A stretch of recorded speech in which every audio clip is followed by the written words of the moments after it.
શિવાય. ઓમ નમઃ શિવાય.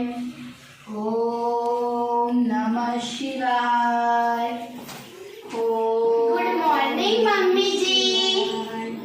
ગુડ મોર્નિંગ મમ્મીજી.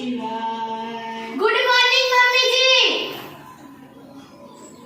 સુપ્રભાત બેટા. જોવો તો હું ગુડ મોર્નિંગ બોલું છું ને સુપ્રભાત કરે છે. સુપ્રભાત એટલે શું?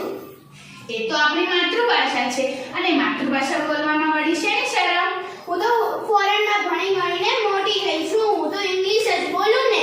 તમે ભલે ને ફોરેનમાં ભણી ગણીને મોટા થયા હો, પરંતુ માતૃભાષા વિશેની સમજ તો હોવી જોઈએ ને. આ શું માતૃભાષા કરી રહ્યા છો? માતૃભાષા એટલે શું? I don't know.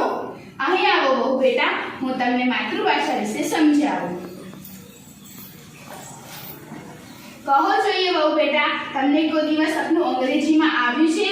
ના, આ વળી સપનું અંગ્રેજીમાં થોડું આવતું હોય. એટલે માતૃભાષા એટલે માતા દ્વારા બોલાતી ભાષા અને માતાના મુખેથી શીખવા મળેલી ભાષા એટલે માતૃભાષા છે.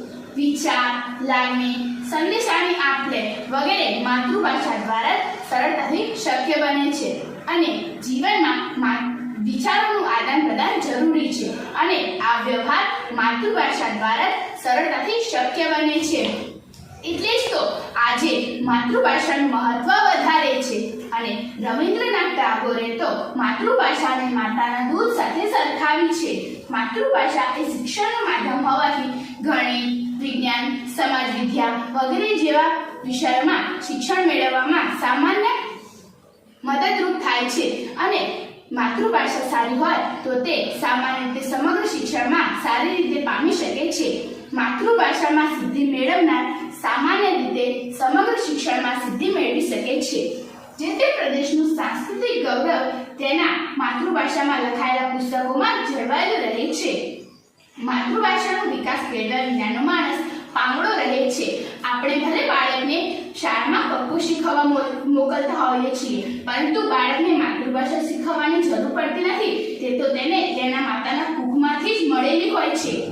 મમ્મીજી, મને નથી ખબર કે માતૃભાષાનું આટલું બધું મહત્વ હોય. એટલે જ તો 21 ફેબ્રુઆરી એટલે વિશ્વમાં ઉજવાતો આંતરરાષ્ટ્રીય માતૃભાષા દિવસ. હવે સમજણ પડી માતૃભાષા વિશેનું મહત્વ? હા, થેન્ક યુ. થેન્ક યુ નહીં, આભાર બોલ.